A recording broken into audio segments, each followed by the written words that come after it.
राहुल गांधी को बोलोगे OBC OBC जात जात करता घूम रहा वो। मुझे एक चीज बताओ, वो कर रहा ना वो। राहुल गांधी जी अमेरिका में बैठ के जो है इंडिया की बुराई कर रहा है, आपने उसको एक भी विरोध में बात करा आपने? ये बताओ, लंदन, उससे पहले लंदन में गए थे, वहाँ पे भारत की इतनी बुराई करा, साला बैठ के वहाँ पे जाके विदेश में जाके। विपक्ष का काम क्या होता है? समस्या है, आप नेता विपक्ष हैं, सदन में क्यों नहीं उठाते? विदेश में जाके सपोर्ट में काम करे उसके।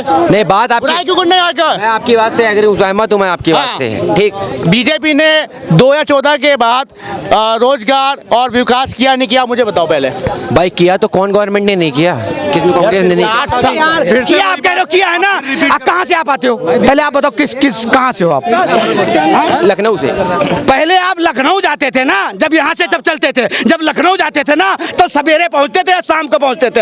आज लखनऊ 5 घंटे पहुँचते हो, 5 घंटे पहुँचते हो। बीजेपी का प्रोजेक्ट था। जो काम करता है ना उसी का नाम है प्रोजेक्ट पास करना, वो काम नहीं होता है। और जब काम करता है जो बंदा ना, उसी का पास कर दिया बस, बहुत हो गया। काम नहीं होना चाहिए, पास कर दो बस, काम नहीं होना चाहिए बस।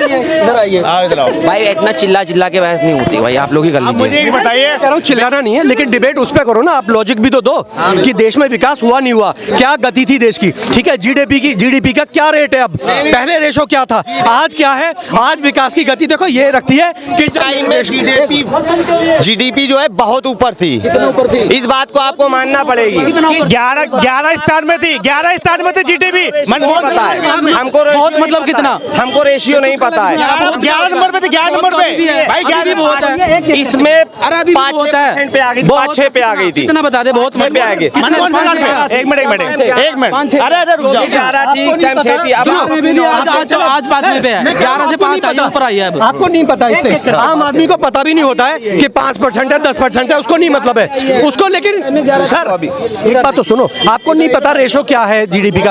अरे मेरे भाई सुन लो, अब देखो सुनो मेरे पास, मनमोहन सिंह के टाइम पे जो है वो जीडीपी जो है वो सर हार जाएगी। आपको नहीं पता जीडीपी क्या थी, ठीक है। उस चक्कर में भी आम आदमी को नहीं पता रहता परसेंटेज क्या है जीडीपी की, ठीक है। लेकिन एक आम आदमी सड़क पे तो चलता है, बिजली तो यूज करता है, पानी तो यूज करता है, जो हमारी मूल वो है आवश्यकता है, ठीक है, उनको तो करता है। आज कोविड के टाइम पे जब लोगों के घर में राशन नहीं थे ना, लोग जो देश है वो भिखारी बने थे, उस देश में राशन दिया गया हर एक व्यक्ति को, और आज तक दिया गया।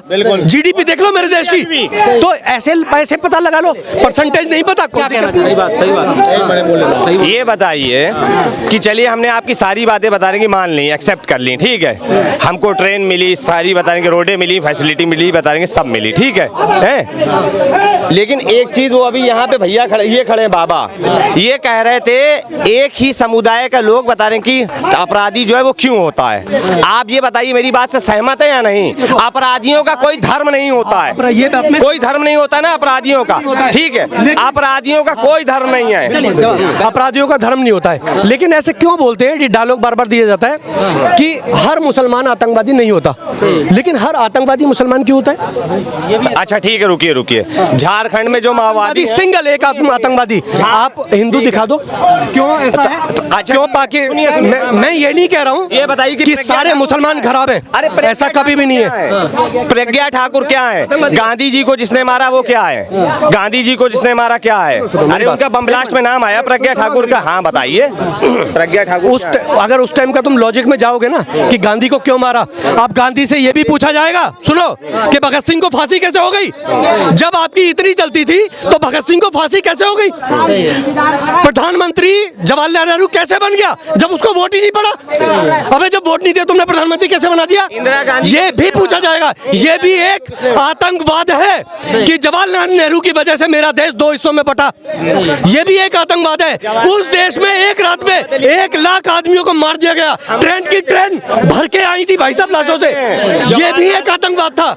उसी देश में उस कांग्रेस की वजह से हजारों लाखों उनको कश्मीरियों को एक रात में घर छोड़ना पड़ा, ये भी एक आतंकवाद था। अच्छा रुकिए रुकिए, ये बताइए, ये झारखंड में जो माओवादी हैं ये क्या हैं? ये क्या हैं बताइए? माओवादी और आतंकवादी में बहुत फर्क है। अरे तो वो सुनिए पहले, जो मुसलमान हैं उसके नाम क्या गया, अगर कुछ भी जुड़ गया वो आतंकवादी हो ये गया। है आतंकवादी, आतंकवादी के आतंकवादी जो भी करते हैं क्या धर्म देख के करते हैं, एक लोग को ढूंढ के करते हैं क्या? आतंकवादी उन्होंने क्या कहा अभी? कहा आपने कहा कि चलिए जात से जोड़ के, धर्म से जोड़ के नहीं, लेकिन एक बात कहना चाहूंगा, देखो हर मुसलमान आतंकवादी नहीं होता, मगर जो आतंकवादी पकड़ा जाता तो मुसलमान क्यों होता है? पूछता है भारत, जवाब दीजिए भैया। जाहिर सी बात है, सुनिए सुनिए, जम्मू कश्मीर से ये सरकार, सुनिए पहले, जो भी आतंकवादी आते होंगे जो भी हैं, ठीक है, जम्मू कश्मीर है, वहाँ की जो वो है, वहाँ की मतलब जो सिचुएशन है, ठीक है, वहीं से लोग पकड़े जाते हैं, ठीक है, तो जाहिर सी बात वहाँ मुस्लिम रहते हैं, मुसलमान ही होंगे। आपको क्यों लगता है कि बीजेपी या ये पार्टी मुसलमानों के खिलाफ है? यही पार्टी है जिसने अब्दुल कलाम आजाद को राष्ट्रपति बनाया, यही पार्टी है ना, मुसलमानों को सम्मान दिया, यही पार्टी है। कहाँ मोदी जी ने एक शब्द बोला मुसलमानों के खिलाफ? इस देश में उस हर मुसलमान का, उस हर धर्म का सम्मान है जो मेरे देश को मेरा देश समझता है। मोदी जी ने अभी बोला है, मोदी जी ने अभी इलेक्शन के टाइम को बोला कि जो, लेकिन जो मेरे देश को अपना देश नहीं समझेगा उसको कोई अधिकार नहीं है देश में रहने का। मोदी जी ने, सुनिए, डायरेक्टली नहीं बोला, इनडायरेक्टली ये चीज बोली है कि अगर आप लोग वोट हमें नहीं दोगे तो तुम्हारे औरतों का जो है वो बता रहे हैं कि गले का मंगलसूत्र उतार लिया जाएगा। एक तो तुम ना, जब तुम्हें लगता है ना किसी की बुराई देखनी है तो तुम कहीं ना कहीं से उसकी बुराई निकाल लोगे। तुम्हें एक दूसरी पार्टी जो सरेआम ही कह रही है, एक आदमी 1 लाख का इनामी बदमाश मारा गया, उसके घर पे फूल चढ़ाने जा रहा है, तुम्हें यार उसका नहीं दिखाई देता? वो सरकार तुम्हें अच्छी लगती है? वो कांग्रेस भैया, जम्मू कश्मीर में पुलवामा अटैक हुआ था, ठीक है, पुलवामा अटैक में वहाँ का राज्यपाल जिसका संवैधानिक पद है, उसने बोला था पुलवामा अटैक सब फर्जी था, पूरा प्योर, उसने इसीलिए इसमें इस्तीफा दिया अपना। क्यों दिया, क्या वजह थी? और पता है, सुनो, उसी पे पाकिस्तान की संसद में ये बोला गया कि हाँ कुछ हुआ था। कैसे? हम, अच्छी बात है अगर भारत से पाकिस्तान पे हमला कि हमने अटैक किया था, और मेरे देश के लोग ही नहीं मान रहे क्योंकि बीजेपी को गलत बताना है। अबे यार, एक पार्टी की बुराई करते करते देश की बुराई पे क्यों लग जाते हो मेरे भाई? फैलाएं ना, सही फैलाएं, झूठ ना फैलाएं मेरे भाई। बीजेपी, आप लोग एक बात बताओ, कांग्रेस का झूठ नहीं दिखाई देता तुम्हें? हमें दिखाई देता है। क्यों नहीं उसके पक्ष में, क्यों नहीं उसके विपक्ष में एक शब्द बोलते? क्यों नहीं उसके विपक्ष में एक शब्द बोलते? क्यों बीजेपी के पीछे पड़े हो? वो सरकार जो सारे काम कर रही है, वो सरकार जो तुम्हारे बच्चों को ना अनाज दे रही है, वो सरकार जो भूखा नहीं मरने दे रही, वो सरकार जो 24 घंटे बिजली दे रही है, वो सरकार जो सड़कें बना रही है, वो सरकार जो 5 लाख का बीमा दे रही है। कोलकाता में अभी रेप हुआ था, ठीक है, वो जो डॉक्टर का रेप हुआ कोलकाता में, इन लोग ने ममता सरकार को इतना बुरा कहा, इतना बुरा कहा, अगर बीजेपी होती नहीं बुरा कहते, लेकिन वही ममता सरकार ने कानून ऐसा बना लिया, उस पर ये क्या आंसर देंगे? उन लोग ने इतना टाइट कानून बनाया कि 20 दिन के अंदर फांसी दो। कानून बनाया नहीं था, बनाना पड़ गया। कानून बनाना पड़ गया जब पूरे देश एक हुआ है। क्यों नहीं पहले दिन बनाया? चलो मैं बता दूं, क्यों आंदोलन का वेट करना पड़ा? क्यों पूरे देश को बाहर निकलना पड़ा? आप वेट मत करते ना, पहले दिन रेप हुआ, दूसरे दिन कानून बना के उसको फांसी दे दो। चलिए, अच्छा बनाया। क्यों वेट किया आपने इतने दिन का?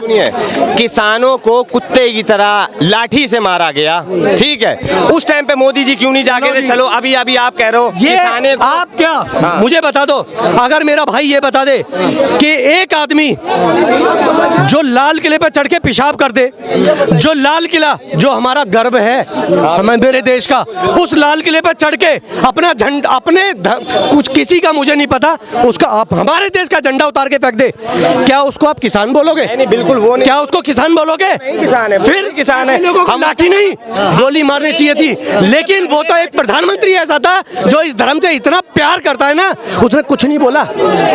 भाई जाहिर सी बात है, जिसने लाल किले से झंडा पधारें कि उखाड़ा, उसको वहीं पे मारते, उनको जो भी सजा दो, लेकिन जो किसानों के, आम किसानों के साथ हुआ है वो नहीं होना चाहिए। किसान कोई भी वहां आंदोलन में नहीं था, वहां सबने देखा था खालिस्तानियों के नारे लिखे हुए, वहां पे पोस्टर लगे हुए थे, एक भी आदमी, और जो उस पोस्टर के आगे बैठा है, चाहे वो बोले या ना बोले, वो उसका समर्थन कर रहा था, यानी कि वो सारे खालिस्तानी आतंकवादी थे। एक सिंगल किसान, क्या आपको लग रहा है कि सारे पूरे पंजाब और हरियाणा के किसान सड़क पे थे? मुझे बता दो, 1% भी नहीं थे। थे 1% भी। मान लिया, वो छोड़ दीजिए। हाथरस में लड़की का बलात्कार हुआ, ठीक है, वो शेड्यूल कास्ट की लड़की थी, ठीक है, शेड्यूल कास्ट की लड़की थी, उसका बलात्कार हुआ, ठीक है। उत्तर प्रदेश में किस जो है वो कास्ट की सरकार है, जो बलात्कार किया था वो किस उसके कास्ट के थे, हम नाम नहीं लेना चाहते हैं। लड़की को न्याय नहीं मिला, 8 बजे रात में उसका अंतिम संस्कार जो है बता रही कर दिया गया, पुलिस वालों ने किया, क्यों किया, उसको न्याय क्यों नहीं दिया, बताइए। राजस्थान में अभी कांग्रेस की सरकार थी, एक 13 साल की बच्ची को बलात्कार करके तंदूर में भून दिया गया था, अगर आपको याद हो तो। क्यों नहीं बोला था कोई, क्यों नहीं? मैं देश की बेटी, राजस्थान में तो मैं देश की बेटी वाली कहाँ चली गई थी फिर? तो राजस्थान में तो बीजेपी की सरकार है। अब है मेरे भाई, सुनिए। उसी उत्तर प्रदेश में गोली मार दी जाती है दूसरी लाल बत्ती पे, ये ध्यान रखना। गोली उसी पे उत्तर प्रदेश में आप बताओ, आप देखो फिर कैसे सुप्रीम कोर्ट कह रहा बुलडोजर मत चलाओ, फिर क्यों तुम वो वहाँ सुप्रीम कोर्ट में हाय हाय कर रहे हो? फिर कैसे, सुनिए, फिर कैसे 1 लाख के इनामी को मारने के बाद अखिलेश यादव फूल चढ़ाने चला जाता है, कैसे? अच्छा ठीक है, रुकिए पहले, अभी सुनिए, अभी एक बता रहे कि रेप हुआ था, उसमें 3 दोषी थे। अभी सुनिए, अभी एक बता रहे कि रेप हुआ था, उसमें 3-4 दोषी थे, उनको क्यों बरी कर दिया गया, आप बताइए। सुनिए, क्या आप इस चीज का समर्थन करते हो कि अखिलेश यादव का जाना सही था? हम किसी भी बुरी चीज का समर्थन नहीं करेंगे, लेकिन बीजेपी के खिलाफ खड़े होंगे। बिल्कुल, क्योंकि हम पैदा ही बीजेपी के खिलाफ हुए हैं। बिल्कुल, हमें उनकी नीतियां पसंद नहीं है तो हम उनके खिलाफ हैं, जाहिर सी बात है। नहीं है कि कोई सरकार मेरी सड़कें बना दे, इन्हें पसंद नहीं है कि 5 किलो राशन आ जाए, इन्हें पसंद नहीं है कि बिजली आए 24 घंटे, इन्हें बेरोजगार बीमा मिले, इन्हें पसंद नहीं है कि सारे स्कूल बन गए। कौन सा रोजगार नहीं है? क्या कितनी पढ़ाई लिखाई करी है तुमने? कितने फॉर्म भरे हैं? हमने इंजीनियरिंग की हुई है और क्या मैकेनिकल इंजीनियरिंग ढंग से नहीं करी होगी मेरे भाई, ढंग से नहीं करी होगी, लेकिन रात दिन जिन लोगों को मिली है उनको कैसे मिल गई? जिन लोगों को मिली है, एक्चुअली क्या है ना, इंजीनियरिंग करने के बाद इन्हें सीटें तो देखो, चलो टेक्निकल बात करते हैं, सीटें हमेशा लिमिटेड होती हैं। ऐसा तो नहीं है कि जितने लोगों ने इंजीनियरिंग करी है वो सारे इंजीनियर बन के छूटेंगे, ऐसा नहीं है ना, आगे पीछे नंबर आता है, लेकिन जरूरी नहीं है 100% का आएगा। ये टेक्निकल चीज है सर, कोई भी प्रदेश नहीं दे सकता। आज फ्री का लड्डू लेने के चक्कर में हिमाचल प्रदेश की बैंड बजी हुई है, ये ध्यान रखना। फ्री का लड्डू दिवालिया घोषित होने पे तो नहीं है, वहाँ दिवालिया सब घोषित होगा अगर वो फ्री की कोई भी सेवा प्रदान कर दे। ठीक, मुख्यमंत्री कह रहा है में है, जैसे दिल्ली, सुनो, हिमाचल प्रदेश का मुख्यमंत्री कह रहा है, दिल्ली तो ना बता रहे बीजेपी में वो है, ठीक है, यहाँ सरकार है, केंद्र में है। हाँ सुनिए, आम आदमी पार्टी भी बुरी है, जहाँ क्या है बीजेपी। अभी देखिए ये जो है इसमें हरियाणा में मुसलमान समझ के ये बता रहे हैं कि क्या होते हैं गौरक्षकों ने, एक वो हिंदू लड़के को मार दिया, है उसको गौरक्षक बन के, क्यों? उसी राजस्थान में कन्हैया लाल को सरेआम गला काट दिया गया था, सरेआम गला काट दिया गया, केवल किस लिए कि उसके लड़के ने, उसने भी नहीं, बेचारे ने, एक लड़के ने पोस्ट करके केवल एक लेडी का समर्थन कर दिया था, बस इस बात पे एक आदमी को जान से मार दिया जाता है। बिल्कुल सही है, उनको फांसी दी जाए कन्हैया लाल को, उनको फांसी हो जाए, हम कह रहे हैं। फांसी तो होगी, गोली भी मारी जाएगी सरेआम। ये अब वो सरकारें खत्म हो गई, ये वो सरकारें खत्म हो गई जहां टोटियां चुराया करते थे, जहां ये कह दिया करते थे अरे लड़के हैं गलतियां हो जाती हैं, वो सरकारें खत्म हो गई मेरे भाई। लास्ट बात क्या है, सवाल क्या है? सुनिए, लास्ट हमारा ये सवाल है, आप जितना राहुल गांधी को पप्पू कहें, कुछ भी कहें, राहुल गांधी ही विपक्ष के नेता हैं, बस। हमने बंद कर दिया है, हमने अब देश का दलाल कहना शुरू कर दिया है, हमने बंद कर दिया। आप देश के प्रधानमंत्री दलाल है, एक आदमी टाइम में राहुल गांधी ही देश के प्रधानमंत्री। भाई मानसिकता देखो, एक आदमी जो मेरे देश की बुराई कर रहा है बाहर, अच्छा मेरे देश की, अच्छा अमेरिका देश में है क्या? अमेरिका देश में है क्या? मोदी जी क्या करते हैं मेरे देश? सुनिए बाहर के, सुनिए मोदी जी को इंग्लिश के 2 वर्ड नहीं आते हैं, वहाँ इजराइल गए थे, उनके वो टेली प्रमोटर नहीं लगाता, ठीक है, जो भी होता है। अच्छा। वो लड़की वहाँ की बोली पानी की क्वालिटी बताइए, कह रहे ओ वाओ। उसके अलावा इस बात को लेके ये मोदी के खिलाफ है, केवल इस बात को लेके, लेकिन उस आदमी के साथ है जो देश की बुराई कर रहा है इंग्लिश में, बशर्ते क्योंकि वो इंग्लिश में बुराई कर रहा है इसलिए उसके साथ खड़े हैं। वो इंग्लिश में कह रहा है कि सरदारों को पगड़ी नहीं पहनने दी जाती, सरदारों की कटारें छीन ली जाती हैं, क्योंकि वो इंग्लिश में कह रहा है। वहाँ सबसे ज्यादा बलात्कार होते हैं इंडिया में, क्योंकि वो इंग्लिश में बोल रहा है। राहुल गांधी ने बाहर जाके ये अपना बयान दिया है कि हिंदुस्तान में चुनाव जो है है वो निष्पक्ष बता रहे हैं कि नहीं हुआ है, इसमें क्या गलती है? केवल अच्छा सुनो भाई, निष्पक्ष नहीं हुआ है चुनाव। राहुल गांधी एक लाइन बोल के वापस, राहुल गांधी ने ये लाइन बोली है बस एक लाइन, और वो इंडिया वापस आ गया एक लाइन बोल के। हम कह रहे और भी बोलो, हमने जितना सुना उतना ही बोलेंगे ना। अपने काम की बात सुन ली इन्होंने, जिससे मोदी सरकार के विरोध में खड़े हो गए आग लगाएंगे। ठीक है, कभी वोट दिया है ना देंगे, हमेशा विरोध में है। अरे यार कैसे दे दोगे? जयचंदो ने कभी देश का साथ दिया है जो आज देंगे? अबे हम गोडसे का साथ देने वाले हम कभी हैं ना। जयचंद तो इसलिए ही बने थे जिसने गांधी जी की हत्या की, जयचंद हम कभी नहीं खड़े हो सकते हैं। और भगत सिंह की हत्या करवाने के, भगत सिंह की हत्या करवाने वाले के साथ खड़े होंगे, सुभाष चंद्र बोस को मरवाने वालों के साथ खड़े होंगे, ये चंद्रशेखर आजाद को गोली मरवाने वाले के साथ खड़े होंगे। सुभाष चंद्र बोस को जिसने भी मारा वो आतंकवादी है, जिसने भी मारा हो। ऐसा कौन सा था हम भी जिसको तुमने सम्मान दिया? चलो किसको तुमने सम्मान दिया, किसको तुमने भारत रत्न दिया? चलो मुझे बता दो। केवल एक कांग्रेस फैमिली के अलावा तारीफ करते हैं, कांग्रेस बिहारी वाजपेयी की तारीफ करते हैं, सुषमा स्वराज की तारीफ करते हैं बीजेपी में, क्योंकि अटल बिहारी वाजपेयी ने सरेआम ऐसी बैंड नहीं बजाई थी कांग्रेस की, इसलिए उनकी तारीफ करते हैं। क्योंकि वो सीधे आदमी थे इसलिए उनकी तारीफ करते हैं। क्योंकि वो कभी वो संसद में भी होते हुए कभी इतनी बुराई में नहीं जाते थे। वो ये कहिए वो झूठे नहीं थे, सीधे नहीं। और मोदी झूठे नहीं थे, मोदी जी आदमी कभी झूठा नहीं होता। अरे मोदी जी झूठे हैं। मोदी जी में ऐसा क्या झूठ पसंद आ गया भाई? मोदी जी का ऐसा कौन सा झूठ पसंद आ गया? मोदी जी का झूठ ये पसंद है 15 लाख। पहली बात हम तो अभी भी खाता खुलवाए बैठे हैं। सुनो 15 लाख आ गया। मोदी जी ने क्या बोला था? अगर काला धन पहले सुनो यार, पटना में यहाँ खड़े हुए स्पीच दे रहे हैं और बोल रहे हैं यहाँ एयरपोर्ट खुल गया, ओपनिंग होने वाली, आज 5 साल हो गए, एयरपोर्ट कहाँ गया? ये झूठ है सच है बताओ? मोदी जी ने 15 लाख क्या बोला था? पूरे पहले बयान सुनना। हाँ, बताइए। उन्होंने बोला था विदेशों में इतना काला धन है, अगर भारत में आ जाए तो हर व्यक्ति के खाते में 15 लाख रुपए आ सकते हैं। उन्होंने पहले सुन लो, पहले खुलवाया बताओ। मैं कह रहा हूँ उन्होंने भाई सुनो, मेरे प्रधानमंत्री ने ये बोला था 15 लाख आएंगे, ठीक है? मैं कहता हूँ और मेरे 15 लाख आ गए। मेरा जिस दिन राम मंदिर बना था मेरे 15 लाख आ गए थे। जिस दिन 370 हटी थी मेरे 15 लाख आ गए थे। जिस दिन सुनिए, जिस दिन 5 लाख का बीमा दिया गया मेरे 15 लाख आ गए थे। जिस दिन अस्पताल बनाए गए, जिस दिन एयरपोर्ट बनाए गए, जिस दिन सड़कें बनाई गई, जिस दिन देश में पूरे विदेशों में मेरे देश की इज्जत होने लगी, मेरे 15 लाख आ गए थे। तुम्हारे नहीं आए होंगे, तुम्हारे नहीं आए होंगे, मेरे आ गए। खुशी है राम मंदिर बना है, आपको खुशी होनी पड़ेगी। आपको जबरदस्ती नहीं खुशी होनी पड़ेगी, अपनी मर्जी से खुशी जो होती है वो अच्छी खुशी होती है। जबरदस्ती कोई खुशी नहीं जो है वो ला सकता है। जय भारत माता की जय, भारत माता की जय।